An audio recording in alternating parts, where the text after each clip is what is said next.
Vos émissions préférées sont toutes sur Radio Grand Lac. La nature et vous, découvrir et s'émerveiller avec Sandrine sur Radio Grand Lac. Bonjour chers auditeurs, ravi de vous retrouver pour cette émission La nature et vous, découvrir et s'émerveiller. C'est un moment pour découvrir aussi les bienfaits de la nature sur notre santé, ses mystères et ses interactions. Mais comment sommes-nous en lien avec le vivant? Pour en parler aujourd'hui, nous sommes avec Christian Loos. Bonjour Christian. Bonjour Sandrine, vous allez bien? Bien, ravi de vous retrouver. Donc Christian est cette fois sur le pays savoyard, puisque des fois j'ai des invités qui sont aux quatre coins de la France ou même de l'Europe. Alors je vais vous le présenter dans quelques instants. Il y a 2 semaines, on parlait biodiversité. Et la biodiversité permet aussi justement de créer des espaces où foisonne la vie. Où foisonne la vie tant sur Terre que sous Terre. Et ça permet justement d'enrichir les sols. Et on y trouve du coup un meilleur équilibre dynamique et d'autorégulation. Donc l'importance de la richesse des sols. Mais il y a une chose peut-être qu'on a oubliée, ou on commence plus à en parler en ce moment quand même, c'est le lien entre le vivant humain et non humain. Et en fait, c'est en constante interaction, tant à l'échelle terrestre qu'à l'échelle céleste, c'est-à-dire avec nos astres. Et dans les anciennes civilisations, ou même dans les temps un peu plus reculés, les anciens prenaient le temps justement d'observer comment la nature fonctionnait en écosystème avec les astres, avec la Lune, avec le Soleil. Alors certains scientifiques décrivent aussi cette partie-là, il faut avouer, mais pourtant il y a quand même pas mal de recherches qui sont faites du lien entre les astres et les végétaux, tout comme il y a l'influence également sur nous et sur les mers, sur les marées par exemple. Alors il y a une approche assez globale de la pratique agricole qui est la biodynamie. Mais est-ce que vous avez aussi entendu parler des vins en biodynamie? Avant qu'on commence, juste la petite phrase choc qui est que l'abus d'alcool est dangereux pour la santé, à consommer évidemment avec modération, puisque nous allons parler de vin. Alors Christian, vous êtes sommelier caviste, amoureux de la vie, c'est comme ça que vous aimez bien vous présenter. Vous avez vous avez votre propre wine truck, je dirais, TTK La Vigne, et puis vous êtes caviste, donc on peut aussi retrouver des vins chez vous à Saint-Offenge. Et bon, c'est une reconversion professionnelle. Vous venez quand même du monde de la nature, vous avez grandi dans les Pyrénées, en montagne, donc il y avait déjà ce lien avec les végétaux, la nature, l'environnement. Et en janvier 2023, vous êtes diplômé de l'école Franck Thomas, et c'est une école qui a des particularités parce que c'est de ce que j'ai lu, mais vous allez vous en parler, il y a une invitation à découvrir aussi la dégustation émotionnelle et sensorielle. Donc c'est une autre façon. Et en fait, c'est cet aspect-là qui vous a beaucoup plu parce qu'on prenait vraiment le vin dans sa globalité, puisque c'est des vins justement en biodynamie. Alors Christian, pour commencer, la toute première question que je pose à chacun de mes invités, c'est que signifie la nature pour vous? La nature, alors merci déjà pour l'ensemble de cette introduction, Sandrine, c'est vraiment top. La nature, c'est tout simplement un lieu de connexion, de reconnexion. On a tendance soit à parler, je me déconnecte de la vie. Non, en fait, il faut aller se reconnecter à la nature, et pour moi, c'est un essentiel, finalement. Voilà. si je dois, en un mot, la nature est un essentiel. Voilà. Très bien. Et justement, on va le voir comment c'est tellement essentiel. Alors, on parlait de biodynamie dans l'introduction. Est-ce que vous pouvez nous expliquer ce qu'est la biodynamie? Alors, on a la problématique, Sandrine, c'est qu'on n'a que 40 minutes. Donc, on va essayer d'expliquer effectivement. La biodynamie, en fait, c'est considérer le tout comme un être vivant. Et que tout est interaction. Voilà. Si on décompose biodynamie, c'est le mouvement de la vie finalement. Et effectivement, c'est d'avoir une approche dans le respect, l'accompagnement. Alors si on parle effectivement de la vigne à proprement parler, c'est accompagner la vigne, le raisin à exprimer pleinement ce qu'elle a envie d'être en fait par rapport au lieu où elle est, par rapport à aussi le savoir-faire humain, c'est-à-dire dans cette intention de bien faire et d'accompagner et de laisser exprimer. C'est un peu l'inverse de contraindre la vigne finalement à être ce qu'on a envie que ça soit en fait. On veut que le vin soit comme ça. Non, là on le laisse exprimer, on va accompagner pour que ça soit vraiment dans le respect finalement du vivant. Et ça veut dire qu'on va prendre en considération aussi les rythmes de la nature. Alors, bien évidemment, les saisons, mais tout à l'heure, on évoquait en off les 4 éléments. Eh ben, c'est intimement relié à la biodynamie, parce que quand on regarde un calendrier linéaire pour planter les salades, c'est utilisable complètement dans tous les domaines de l'agriculture. Finalement, c'est relié, parce qu'on va parler de jour fleur qui est relié à l'élément air, on va parler de jour fruit qui est relié à l'élément feu, on va parler de jour racine qui est lié à l'élément terre, et le dernier, feuille, qui va être relié à l'élément eau. Voilà, donc tout ça est interrelié.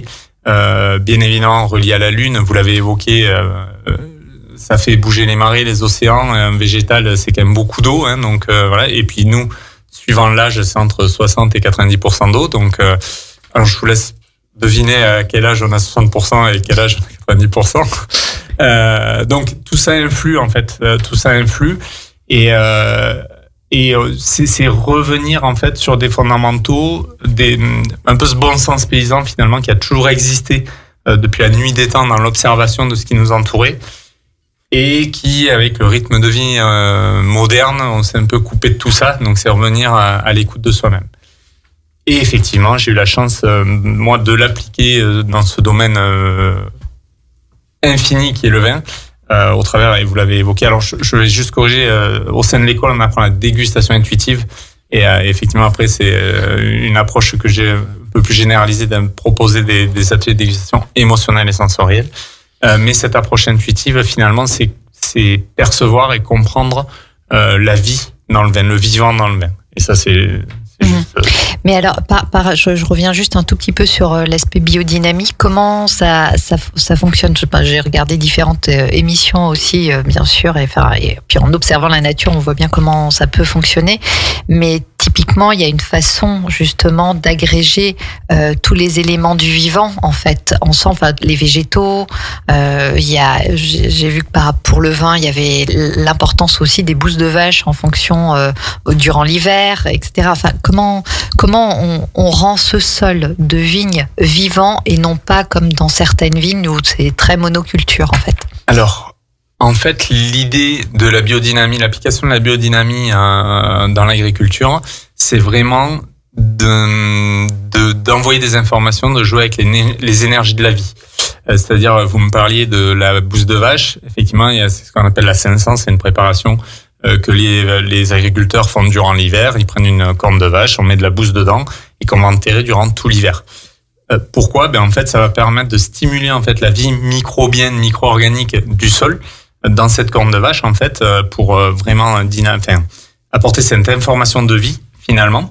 Et cette corne de vache, au printemps, on va la déterrer et on va on va utiliser les préceptes de la mémoire de l'eau, puisque, pareil, on pourrait refaire plusieurs émissions sur la notion de mémoire de l'eau, un peu à l'instar de l'homéopathie finalement, où on va dynamiser une toute petite quantité de cette bouse de corne qui avait été enterrée. Il faut entre 40 et 100 grammes pour 1 hectare. Hein. Donc c'est vraiment, on va dynamiser après dans de l'eau qu'on va pulvériser au sol pour envoyer cette information de la vie en fait dans le sol au sortir de l'hiver pour réactiver finalement la vie du sol. Donc ça c'est concernant, on va dire, l'élément terre, l'élément sous-sol. L'autre préparation qui est obligatoire en biodynamie, ça va être la 501, où là on est sur de la silice de corne, c'est-à-dire que on va apporter une poudre de quartz mélangée, etc., qu'on va pulvériser sur les feuilles. En fait, même principe, on dynamise, c'est vraiment une petite quantité. Et là, l'idée, en fait, c'est d'augmenter la capacité de la plante à prendre la lumière. Parce que le quartz, par exemple, c'est ce qu'on va utiliser pour fabriquer les loupes. Et en fait, cette capacité à augmenter cette capacité à prendre la lumière, on va favoriser la photosynthèse naturelle, etc., etc. Donc, on dynamise. Enfin, on va permettre à la plante de capter beaucoup plus de lumière, beaucoup plus, et de transformer beaucoup plus en énergie. Cette énergie qu'elle va transmettre finalement à ses racines, in fine aux mycorhizes, parce que l'important c'est d'apporter cette énergie aux mycorhizes, donc qui sont des petits champignons qui sont agglutinés sur les racines, qui vont permettre à la vigne de se nourrir et de capter les sels minéraux. En fait, c'est grâce aux mycorhizes que la vigne va capter les sels minéraux et l'eau dans le sol.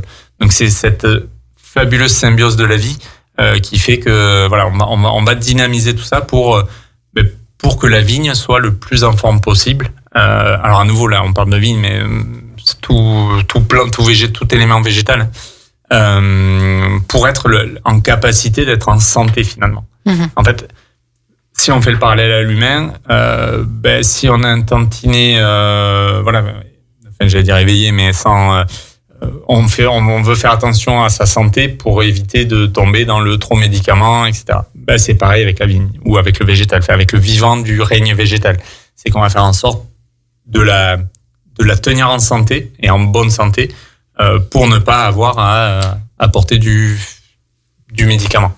Mais oui, parce qu'en fait, il y a des alliances qui se créent finalement entre les différents végétaux et différents animaux aussi, et puis les bactéries, et puis justement les minéraux. En fait, comme nous, humains, nous avons besoin de certains minéraux, les végétaux, c'est exactement la même chose. Donc en fait, ils vont les trouver en fonction des différents éléments que vous venez d'évoquer. Voilà, ça, en fait, déjà, il faut que ça soit des sols, bien évidemment, vivants, il faut que ce soit des sols plutôt riches. Ça va être riche en sels minéraux, mais après la vigne ou le végétal, certains végétaux sont capables même sur des sols pauvres, qui ne veut pas dire sol mort. Sol pauvre n'est pas égal à sol mort, mais pauvre en sels minéraux.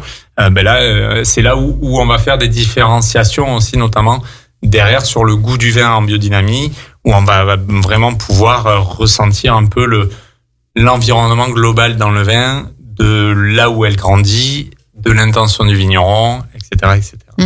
Oui, parce que la biodynamie, c'est vraiment aussi cette alliance entre l'humain, c'est tout le vivant, mais l'humain et la nature. Donc, c'est aussi à la fois servir la vie du végétal, tout comme pour servir la vie de l'humain.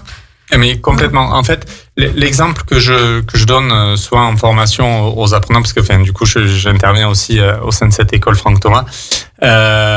J'aime faire, comme vous venez de faire, les rapports entre l'humain et la vigne. Et l'exemple que je prends de la posture finalement du vigneron, alors un peu classique, c'est que par exemple, on va être dans une famille d'avocats, de mère en fille ou de père en fils. L'enfant est là, on va lui dire, toi tu seras avocat. Oui, mais moi c'est la musique que j'aime. Non, c'est comme ça, tu seras avocat, etc. Bon, je vous laisse imaginer le style d'avocat que ça va être, quoi. Il va défendre les vignes. Ouais, peut-être. Ou la musique. Ou la musique en l'occurrence. En tout cas, il sera pas. Il va défendre les musiciens. Voilà, ça dépend des musiciens. Mais ça sera pas un avocat passionné. Par contre, à contrario, cette même famille d'avocats, la même, et qui va entendre son enfant dire, oui, mais moi, c'est la musique qui me plaît, dans ce cas-là, il dit, ok, qu'est-ce que tu aimerais faire comme musique? Du piano. On va t'accompagner à faire du piano. Puis à un moment donné, c'est pas du piano que tu veux faire, c'est du violon. En fait, on va l'accompagner dans sa passion et à révéler ce qu'il est au fond de lui. Alors, ça sera pas Mozart ou Beethoven, ou pourquoi pas. Mais en tout cas, ça fera un musicien qui sera passionné. Et en fait, c'est un peu ça le parallèle que je fais avec un vigneron conventionnel. Et il n'y a pas tout, à nouveau, il n'y a pas tout à jeu. Il faut pas tout mettre dans des cases, mais entre un vigneron plutôt conventionnel qui va amener ses vignes à ce que, in fine, le vin veut qu'il soit lui, par rapport à un vigneron en biodynamie qui va accompagner et qui va être là pour un peu surveiller et accompagner le vin pour que tout se passe bien, pour arriver à ce que le raisin finalement s'exprime en vin de la manière la plus naturelle possible. Donc, en fait, il y a une vraie philosophie derrière je sais pas, est-ce qu'il y a un nom pour, parce que ça vient quand même, la biodynamie, je pense qu'une des racines, c'est l'anthroposophie de Rudolf Steiner. Voilà, c'est ça. En fait, le mot biodynamie, c'est Rudolf Steiner en 1924 qui l'a posé. Voilà, donc Rudolf Steiner, pour celles et ceux qui ne connaîtraient pas, c'est effectivement un philosophe scientifique et qui a le courant de pensée de l'anthroposophie. Donc c'est pour ça, quand je disais on considérait le tout comme un être vivant, c'est vraiment ça. Donc le terme de biodynamie a été posé en 1924 et la première ferme biodynamique a été en 1925 en Alsace. Mais finalement, l'observation du vivant, c'est juste que on était dans une époque des sciences, etc. Et quelqu'un a dit, en fait, ça fonctionne comme ça. Si j'observe le positionnement des astres et des constellations, donc les fameuses constellations Capricorne, Scorpion, etc., les signes du zodiaque finalement,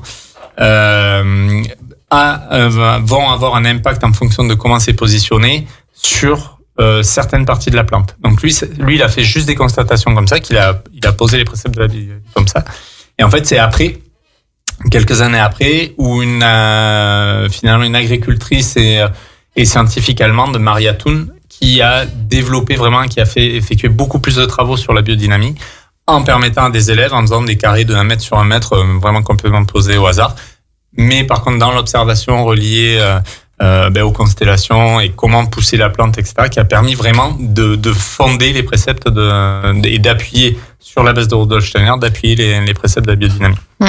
Tout comme la coupe des arbres, parce que par exemple pour le violon Stradivarius, on va plutôt aimer couper le bois du violon et couper après le solstice d'hiver à lune descendante, parce qu'il aura une meilleure résistance, il pourra être moins attaqué par les bêtes, etc. Donc il y a un vrai lien. Ah mais pour tout, effectivement, on va pas couper à n'importe quel moment parce que la sève va être plus ou moins dense, plus ou moins comme ci, comme ça. Alors après, on parle des arbres, etc. Mais je crois qu'on va pas se couper les cheveux n'importe quand parce que soit ça repousse trop vite, soit c'est pareil, c'est lié, quoi. Ouais, d'accord. Donc il y a vraiment toute cette philosophie. Et pareil pour la coupe des vignes, il y a voilà, parce que on imagine toujours à l'automne que tout se fait, est-ce qu'il y a une autre façon de récolter? Est-ce qu'il y a... comment ça va se passer? Par rapport aux travaux agricoles, ils vont beaucoup regarder aussi effectivement les notions de jours liées aux éléments. Si on prend un calendrier lunaire, les jours s'enchaînent. Alors il n'y a pas un enchaînement. Là, c'est pas à chaque fois racines, fleurs, fruits et eau, etc. Ça dépend vraiment du positionnement des constellations, puisque si on reprend et que c'est par rapport aux éléments, ça dépend de la constellation finalement qu'il y a au-dessus de l'hémisphère nord à ce moment-là. Ça veut dire qu'on va être plutôt sous influence racines, fleurs, etc.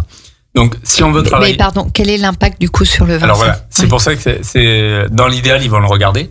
Si on veut travailler au niveau des racines du sol, etc., on va plutôt travailler un jour terre, un jour racine. Pourquoi? Parce qu'on va favoriser à un moment donné l'influx, la vibration qu'il va y avoir à ce moment-là, finalement, sur Terre. Pour expliquer, on a tous un signe astrologique en fonction du jour où on est né. Mais finalement, le caractère est plus lié à l'ascendant du signe plutôt qu'au signe même. Pourquoi? Parce qu'en fait, quand on est né, à ce moment-là, au-dessus de nous, quand on est né, il y avait cette vibration-là, cette influence-là.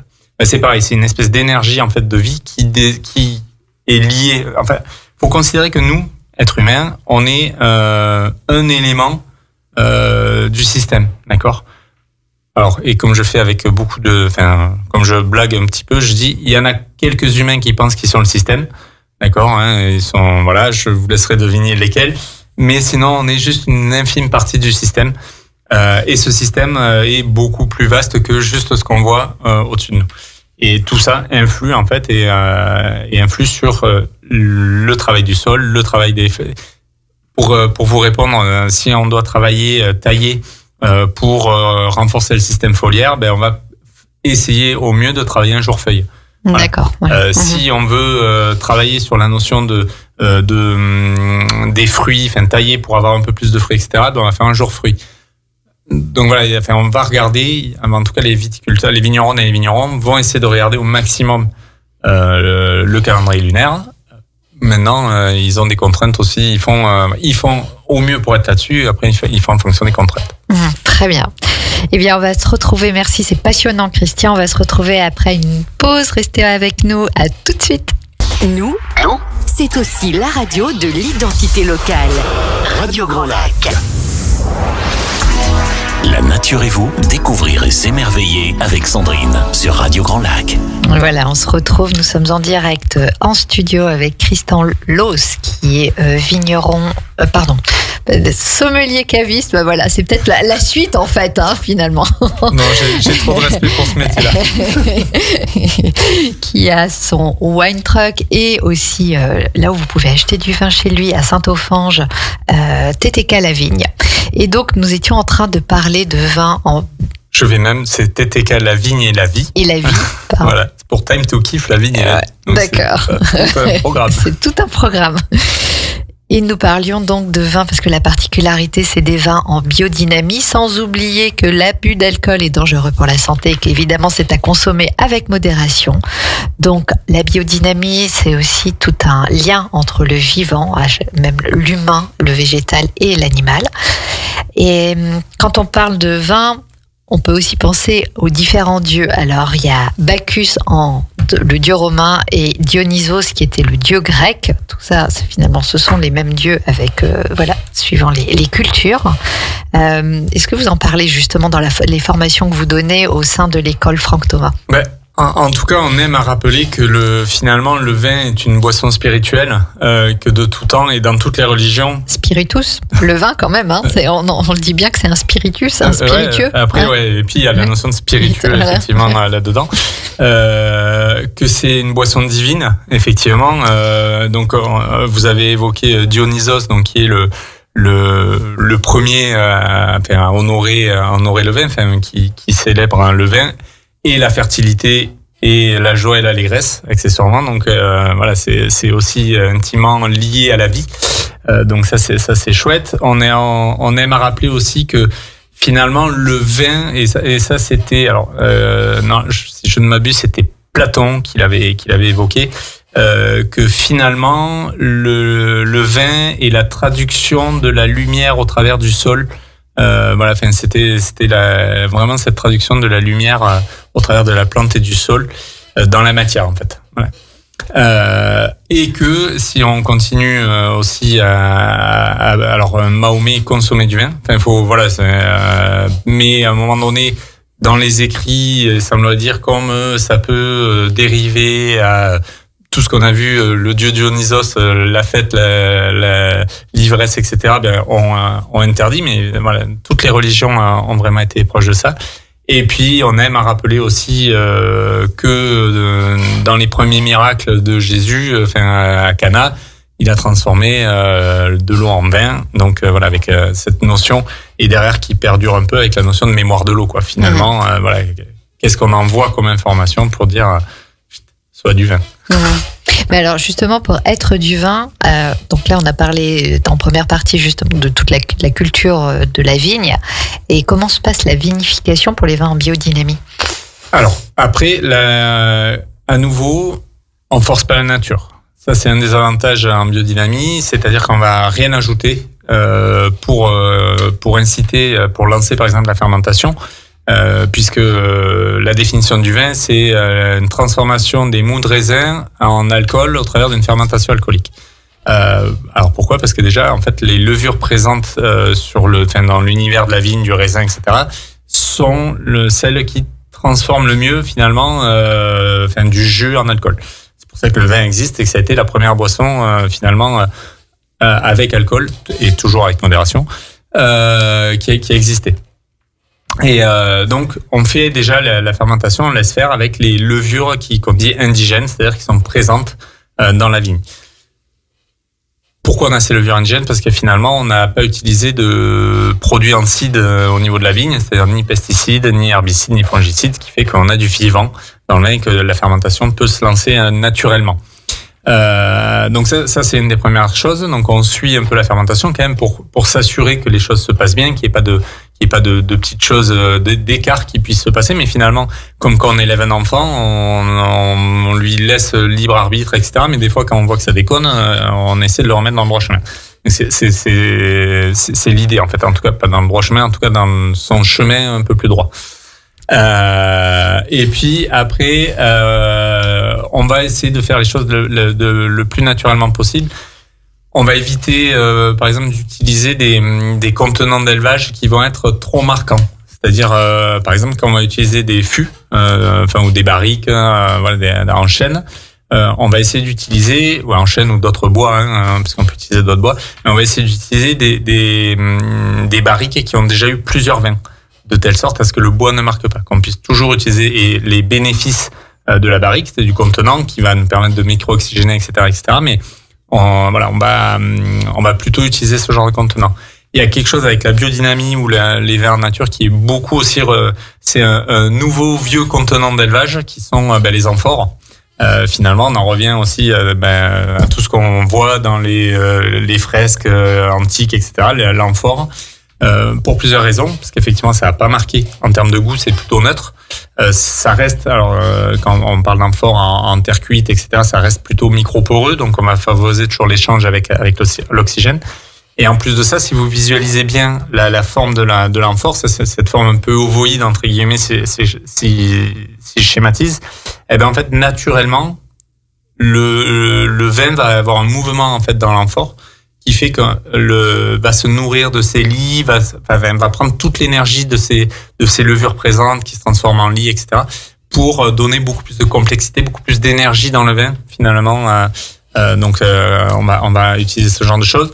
On va potentiellement regarder aussi les pressions atmosphériques, parce que si on est en basse pression, mais on a plutôt tout qui va venir sur le bas de l'amphore, donc on n'aura pas besoin de filtrer, pas besoin de coller.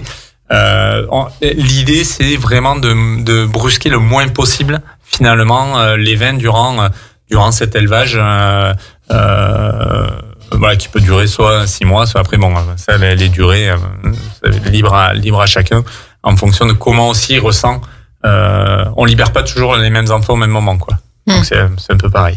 Oui, ce qui fait de ce fait que les vins en biodynamie, même pour un même cépage, enfin chez un même vigneron, on retrouvera pas le même que l'année précédente parce qu'il y aura eu toute cette histoire de vie finalement durant sa. Alors j'aime toujours à dire, entre guillemets, méfiez-vous des vins où on n'est jamais surpris. C'est-à-dire qu'on dit, moi je prends ça parce que je suis jamais surpris, c'est-à-dire que c'est toujours pareil. Ben, c'est que finalement, on n'en retire pas d'expérience de la vie. C'est comme si, quelqu'un, dans la vie, un être humain n'évolue pas, ne change pas. Voilà. Enfin, alors ça peut être dans un bon sens comme dans un mauvais sens, mais en tout cas, on a toujours tendance à vouloir évoluer, à vouloir changer. En tout cas. De toute façon, la vie nous fait changer. La vie nous fait changer. Donc. Et effectivement, un vin vivant, un vin en biodynamie. Il va y avoir un effet millésime beaucoup plus important. Enfin, chaque année ne se ressemble pas. Donc, voilà, il y a aucune année qui peut se ressembler. Il va y avoir quand même une touche. Quand même, il y a le vigneron où il y a le lieu qui va être un peu présent quand même. Enfin, je veux dire, on ne passe pas non plus du tout au tout. Mais il faut accepter de pouvoir être surpris, en fait. Voilà. Finalement, de s'émerveiller de ce que chaque millésime est capable d'amener. En fait. Et donc justement, pour s'émerveiller de chaque millésime, vous avez une approche, pour avoir testé, une approche particulière dans la dégustation. Et ce que j'ai trouvé incroyable, c'est le fait de ne pas devoir se dire, tiens, quelle robe ça a, quelle odeur, voilà, et de trouver de quels fruits, etc. Donc la dégustation traditionnelle, et vous emmenez sur une dégustation sensorielle et émotionnelle. Alors, est-ce que vous pouvez nous présenter cette façon-là? Parce qu'après, j'aurai des retours aussi incroyables à vous faire. Alors, effectivement, cette dégustation émotionnelle et sensorielle, je me suis largement inspiré donc de ce qu'on transmet à l'école Franck Thomas, qui est cette dégustation intuitive, parce qu'en fait, on part du principe que le vin, c'est pas qu'une histoire de recettes de cuisine, comme vous disiez, où il faut dire c'est telle couleur, c'est tel arôme, etc., etc. Non, c'est finalement quelle est l'intention, quel est le message et quelle émotion le vin va m'amener. Et ça, personne n'est identique sur une émotion. Je ne parle, et vous l'évoquiez, je parle jamais d'arôme dans le vin. Pourquoi? Parce qu'en fait, déjà, on a tous nos tiroirs mémoriels différents. On a tous des souvenirs différents. Moi, quelque chose qui va me faire penser à la framboise, peut-être vous, ça va vous faire penser à de la cerise. C'est ok, en fait. Enfin, il y a des bases, hein. Ça, c'est sûr que un vin blanc va rarement sentir du pruneau confit, quoi. Enfin, bon, après ça. Mais surtout, finalement, est-ce que c'est ce qui importe? Est-ce que ce qui importe, c'est le goût, la couleur, etc. Ce qui importe, c'est ce que je ressens, en fait. Qu'est-ce que ce vin va m'amener? Qu'est-ce que on définit un grand vin par un vin qui amène une émotion. Et quand on prend le temps de rencontrer le vin, parce qu'en fait la problématique elle est là, c'est qu'on prend rarement le temps de rencontrer le vin. On ouvre une bouteille. Alors il y a des moments pour tout, hein, attention, le moment festif il est très chouette aussi. Mais on sait qu'il y a des moments festifs où on va apprécier et on va dire ça c'est vraiment chouette et on sait que le vin va nous faire du bien. Mais quand on prend vraiment le temps de rencontrer le vin, finalement on va pas qu'à la rencontre d'une boisson, on va à la rencontre du vigneron ou de la vigneronne qui a fait le vin. On va aller à la rencontre de moment de vie qui a eu à ce moment-là. On va aller sur une histoire d'un millésime. C'est-à-dire une bouteille de vin avant que ça arrive sur votre table, c'est je vais dire minimum, hein, c'est minimum 1 an de travail. Je vais même dire c'est minimum 14 mois de travail, parce qu'il y a toujours un petit peu d'élevage. Donc 14 mois de travail pour que on ait une bouteille sur la table. Et finalement, on a trop pris l'habitude de se dire, le vin, tiens, je t'ai amené un petit truc, bon, pas super, mais finalement, j'ai trouvé à côté au supermarché, ça va le faire, quoi. Sauf qu'il y a d'autres trucs, quoi, derrière. Il y a des personnes, il y a de la vie, etc. Donc, voilà, pour moi, c'est important aussi d'interpréter au travers de nous ce qu'on ressent aussi. Alors, c'est variable, parce que tous les jours, on n'est pas pareil. Il y a des jours où on va être fatigué, il y a des jours où on va être en joie, il y a des jours où on va être triste, il y a des jours, enfin, peu importe, mais ça va jouer aussi. Et en fait, c'est cette rencontre-là qui est magique. Et justement, je vais juste témoigner de 2-3 petites choses, parce que finalement, c'est ce qu'il y a de mieux, le témoignage. C'est que lors de cette dégustation sensorielle et émotionnelle, et en plus, nous l'avons fait dans la nature avec une sortie reconnexion nature en amont, certains d'entre nous avons donné quelques détails, et à chaque fois ça donnait des détails finalement du vigneron, de la vigneronne. On a même, pour certains, on a même dessiné des morceaux de l'étiquette du vin, en fait. Donc ça amène vraiment à une rencontre. Je vais faire le parallèle avec la parapsie, parce que la parapsie, c'est justement pouvoir lire et décoder, ressentir, percevoir l'histoire d'un objet.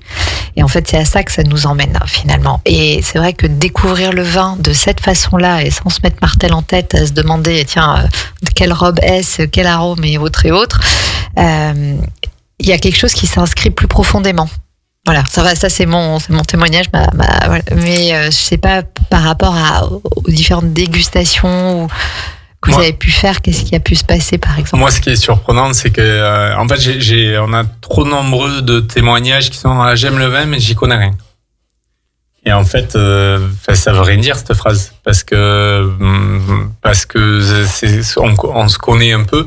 Alors, on a toujours des marges de travail pour se connaître, mais quand on prend le temps, on arrive à ressentir les choses, finalement. Vous parliez de la sortie immersion nature. Quand on prend le temps d'écouter la nature, il se passe plein de choses, en fait. On ressent plein de choses. Il y a un espace-temps qui ralentit. Enfin, il y a tout un tas de choses. C'est pareil avec le vin. En tout cas, avec cette dégustation intuitive ou émotionnelle et sensorielle, c'est vraiment cette rencontre autre avec soi et avec l'autre qu'on rencontre. Oui, c'est passionnant, parce que il y avait justement ce vin blanc. Enfin, c'est après coup, hein, et la moitié d'entre nous pensions que c'était du vin rouge. Alors, est-ce qu'il y aurait une explication, parce que c'était vraiment incroyable? Alors, il y a la première explication qui est technique, c'est que quand on fait une dégustation, 80% de l'analyse elle vient du visuel. Donc déjà, à partir du moment où on se coupe du visuel, on sait pas trop finalement. Voilà. Donc déjà, on part pas avec des a priori.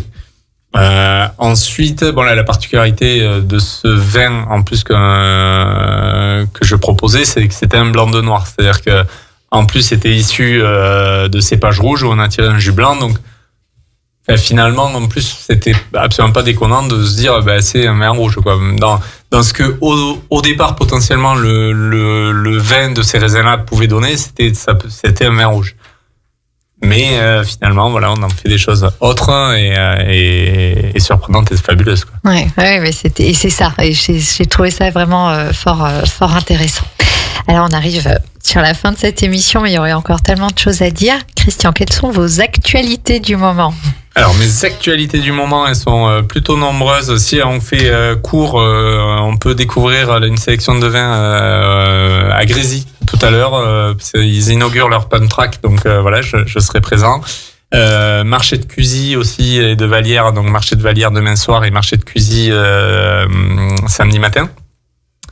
Et également, alors surtout moi quelque chose qui me tient à cœur de partager, c'est jeudi prochain où avec un ami traiteur Wildside Canteen, un groupe de musique, on organise quelque chose au Belvédère du Revard. Donc à partir de 18h, l'idée c'est de profiter pleinement d'une soirée avec une ambiance musicale parfaite, un plat gourmand à s'en lécher les babines Et bien évidemment, accompagné avec une sélection de vins qu'il faudra venir absolument découvrir. Voilà, donc ça c'est jeudi 26 au Belvédère du Revard. Merci Sandrine. Merci Christian, c'était passionnant. Et chers auditeurs, nous vous souhaitons une excellente journée sans abus d'alcool. Détendez-vous. Vous écoutez Radio Grand Lac.